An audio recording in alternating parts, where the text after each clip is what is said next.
Mais après, c'est aussi le président d'y voir comment on va faire. C'est aussi Nabil avec sa famille, avec sa pensée. On va travailler avec lui comme s'il allait rester. Honnêtement, je pense que ça va être un peu difficile de lui convaincre.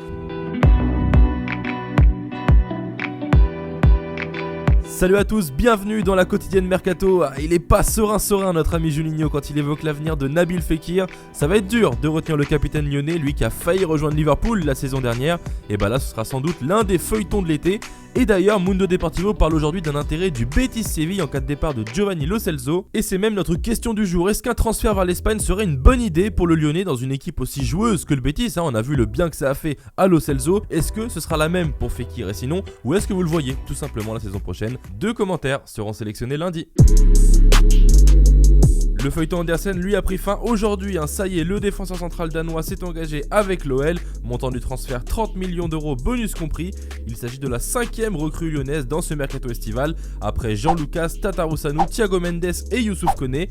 Et oui, ils nous ont encore fait leur délire psychédélique à base de lunettes 3D. Attention les yeux,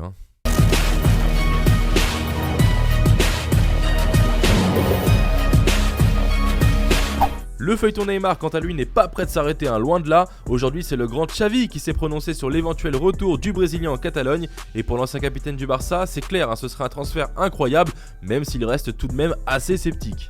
Du côté de l'OM, André Villas-Boas s'est prononcé sur l'une des targets marseillaises, l'attaquant de Boca Juniors Dario Benedetto. Et il ne cache pas son affection pour l'Argentin, même si le dossier il est loin d'être bouclé quand même. Alors oui, il est un joueur que peut entrer dans ce système. On va voir dans les prochaines semaines si ça peut être une possibilité. On étude des autres aussi parce qu'on devra faire un jugement sérieux entre la valeur de mercato et la valeur du joueur. Est-ce que vous vous souvenez d'Alberto Gilardino? Il vient d'être nommé à 37 ans entraîneur du Pro Vercelli, une petite équipe de série C. Et il jouait encore il y a 2 ans, rapide la reconversion quand même. Alors attention, notez-le bien, pas de Neymar en une aujourd'hui en Espagne, mais un Français, Antoine Griezmann. Sa clause de 120 millions a été payée ce matin par le Barça et ça y est, Grisou est enfin blaugrana et selon la radio catalane Racuno, sa présentation au Camp Nou aura lieu dimanche après-midi. En Italie, on se frotte les mains du côté de Tuttosport en imaginant ces 2 futurs arrivés du côté de la Juve, Mathis de Ligt plus Federico Chiesa. Si on sait déjà que le défenseur hollandais s'est mis d'accord avec les Bianconeri, le jeune Italien de la Fiorentina, il devrait suivre et même faire part aux dirigeants de la Fio son envie de départ. On reste à l'étranger avec l'entraînement de Manchester United en Australie et avec la présence de Paul Pogba, annoncé sur le départ. Le Français est bien de retour avec les Red Devils et pour Ole Gunnar Solskjaer, il n'y a pas besoin de vendre du côté de Manchester. Paul, or most of our players, got long contracts. He's a great professional. He's never been any problems. We are Man United, we don't have to sell players.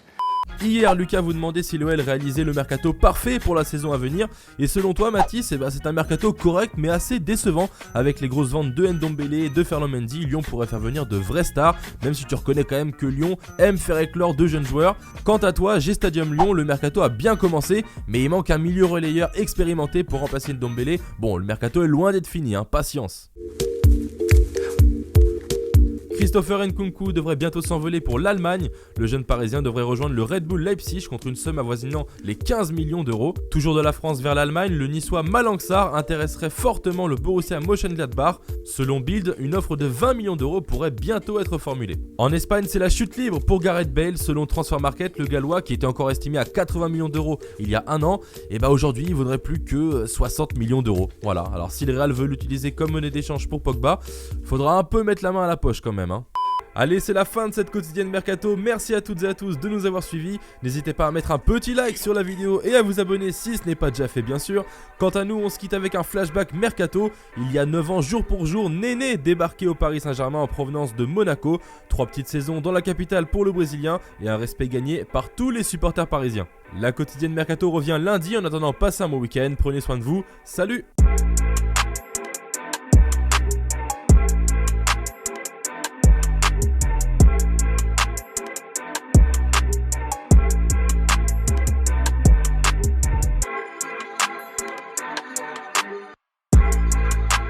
Et n'oublie pas, tu peux cliquer sur le blason Téléfoot là juste à droite pour t'abonner à la chaîne et du coup ne rien rater du contenu exclusif. À la prochaine!